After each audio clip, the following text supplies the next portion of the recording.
Hey guys, Calculus Daily, episode 18. We're looking at 2 merit questions and a couple of achieved questions in integration. So looking at this question, they're asking for what values of p does the graph px squared minus 4x or whatever does not intersect the x-axis.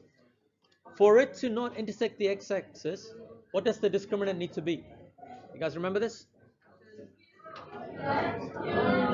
Discriminant was b squared minus 4ac. Should ring a bell. Has to be less than 0. Thank you very much. That's it. So now you've got your a value is p, b is negative 4p, c equals to 1. Substitute it in, solve it. So we've got b squared, which is negative 4p squared, minus 4 times a, which is p. C is just 1, so I don't need to worry about it. That's just 1. And all that has to be less than 0. So basically, putting this up, we've got 16p squared minus 4p has to be less than 0.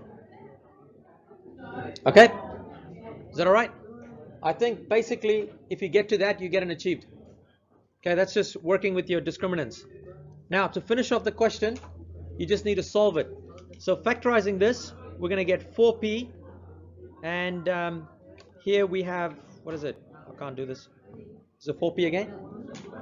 4p minus 1 is less than 0. Okay? Now, what you can do this, if you actually draw the graph for this equation, it would look, because it's a positive x squared, the coefficient of x squared is positive, you're going to look at a parabola. Now, those two values can be found here, because here you've got 4p equals to 0, or 4p minus 1 equals 0. So in this case, p is 0. In the other case, you got p equals a quarter, which means this first point is 0, the second point is a quarter. So you're looking at when it's less than 0. So your answer is going to be for p between 0 and a quarter. That's your answer for a merit. Is that all right? Questions? This type of questions you keep seeing from level 1 algebra, level 2, and it just keeps coming. All right? Next question. Just got to go through it fast today because lunch is coming very shortly. Okay, next question. We got for what values of x is increasing. So straight away, the first thing we want to do is we want to differentiate this. So f dash of x from here, it's going to be 5. And I think this is where you kind of need to notice. X ln x is actually, you have to use product rule for it. Okay, so I'm going to write down negative x ln x separately here and use the product rule for it.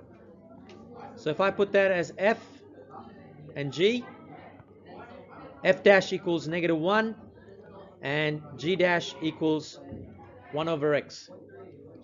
So I've got 5 plus, I need to write this, so which is f dash g plus fg dash. So this can be written as 5 plus f dash is negative 1, g is ln of x, plus f is negative x, g dash is 1 over x.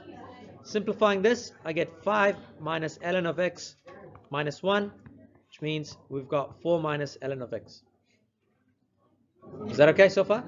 So that's our gradient. Now to figure out when the... Minus 1. Are you talking about this part here, ln? Because negative 1 times ln of x is negative ln of x. Negative x times 1 over x is negative 1. Okay? So for the function to be increasing, what must the gradient be? Positive. All right? So that means we want to find out when is f of x greater than 0.